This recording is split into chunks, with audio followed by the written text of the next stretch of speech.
안녕하세요. 주경복TV의 주경복입니다. 솔로몬이 하나님 앞에 지혜를 얻기 위해서 마지막으로 그 자신에 대한 것을 말하는 장면입니다. 참 뜻깊은 장면입니다. 그래서 저는 이 성경을 볼 때 영적인 상상력이라 하죠.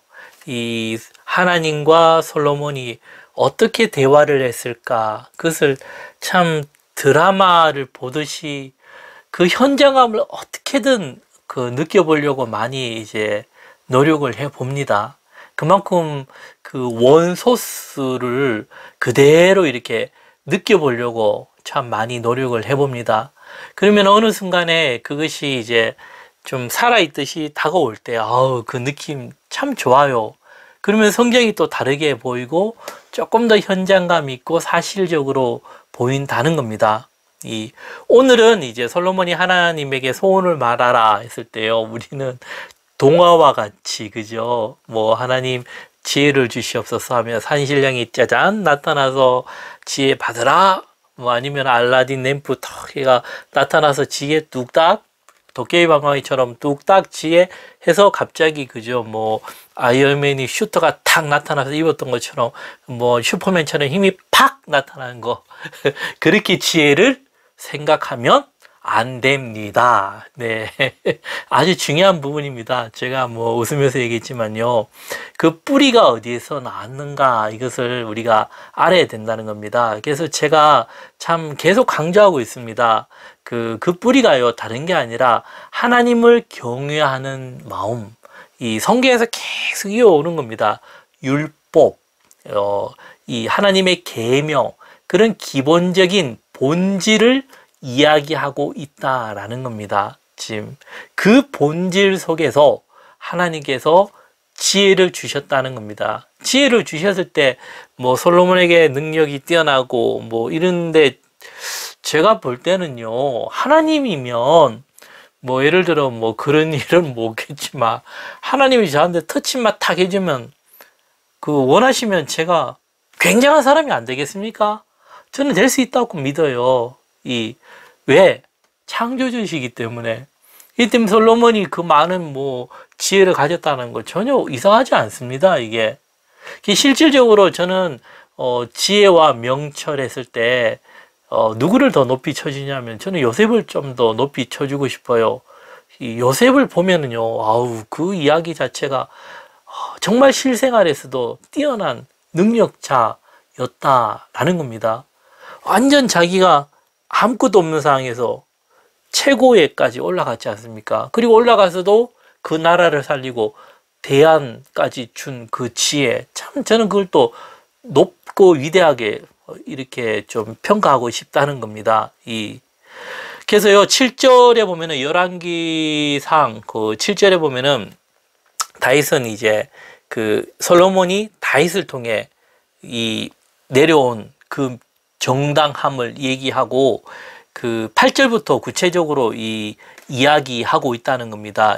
어떻게 얘기하면, 주께서 택하신 백성 가운데 있나이다. 그들은 큰 백성이라 수요가 많아서 셀 수도 없고 기록할 수도 없사오니 라 했습니다.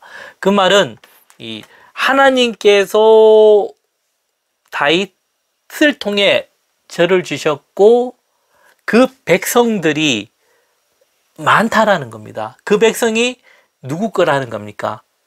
솔로몬 거 아닙니다. 하나님 거 아닙니까? 이런 말입니다. 하나님께로부터 왔고 하나님 것인데, 제가 하나님 것을 잘 해 나가기에 너무나 작은 아이다, 이렇게 얘기하는 겁니다. 와, 이거 참 멋지지 않습니까? 말이. 솔로몬이 그렇게 얘기하니까 하나님이 어떻게 해요? 감동을 받는 겁니다. 하나님이 감동을. 그래서 9절에 보면요, 누가 주의 이 많은 백성을 재판할 수 있사오리까? 듣는 마음을 종에게 주사 주의 백성을 재판하여 선악을 분별하게 하옵소서라 했습니다. 하나님의 이 많은 백성들 제가 잘 다스려서 그들을 하나님께로 잘 가게 해주고 싶은데 제가 없습니다. 이거예요, 이거. 그러니까 하나님이 어떻게 해요? 너 참 마음에 든다. 응? 그러면서 지혜를 달라라는 겁니다. 이게 무엇이냐면 율법의 법입니다. 공평의 법. 이 솔로몬의 지혜가요, 뭐 솔로몬 때만 있은 게 아니라 지금도 우리에게 주어질 수 있다는 겁니다. 근데 그 소원이 어떻게 해요? 하나님 지혜를 주옵소서. 그 기도보다 더 좋은 것이 그 솔로몬이 했던 그 기도의 정신을 우리가 담고 그 정신이 나의 것이 될 때 우리도 솔로몬만큼 지혜를 얻을 수 있다는 겁니다. 하나님의 마음을 움직일 수 있다는 겁니다. 그만큼 중요하다는 겁니다. 백성을 향한 마음입니다. 백성을 향한 마음. 그래서 하나님께서요 10절에 보면 솔로몬 이것을 구하매 그 말씀이 주의 마음에 든지라. 하나님 마음에 아주 들었던 겁니다. 여호와를 경외하는 삶을 살고 가시고 백성들에게도 여호와를 경외하는 삶을 살게 해주고 싶습니다.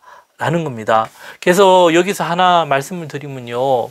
하나님을 우리가 생각할 때 하나님 우리가 영광을 돌리고 경배를 드리고 찬송을 드리고 높여드린다. 뭐 그렇게 생각하고 이런 문화가 그렇게 많이 흘러가는 듯합니다. 근데 제가 질문을 드리고 싶은 게 과연 하나님이 원하시는 게 무엇인가? 한번 생각해 보자는 겁니다. 하나님. 솔로몬은요, 뭘 말했습니까? 자기 영광을 얘기한 것이 아니라 그 백성을 얘기했다는 겁니다. 자, 다시 말씀드리면요. 하나님이 진정 원하시는 것이 최종 결과물이 예수님이에요. 예수님이 뭘 하셨죠? 십자가에 죽으셨다는 겁니다. 희생. 왜 죽으셨어요? 택한 백성들을 위해 죽었다니까요.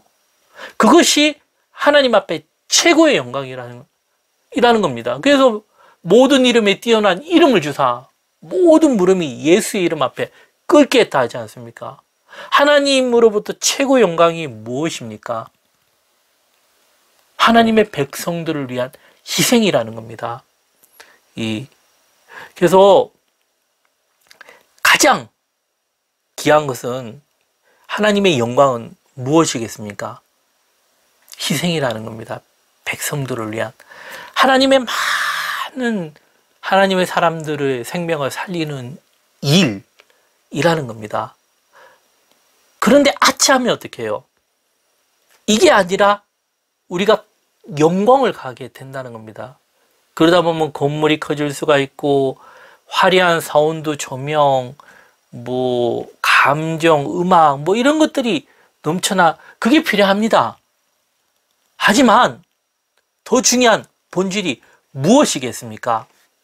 그 본질은 예수님이 기준이라는 것입니다. 그 예수님의 기준이 희생이라는 겁니다. 그래서 우리가요, 신앙생활 할 때 습관대로, 내가 습관대로 꾸준히 하는 거, 그리고 남들이 얘기하는 거, 다 옳다 생각하지 말고요, 질문을 던지는 거. 과연 무엇이 옳을까? 그런 질문과 답을 찾는 거, 이게 참 중요하다는 겁니다. 그 속에서 진리의 빛을 보게 되고 진리를 찾게 된다는 겁니다. 그래서 우리가 이런 부분을 생각하면서 참 하나님의 영광 그리고 솔로몬의 지혜를 다시 생각해보는 우리가 되기를 소망합니다. 감사합니다.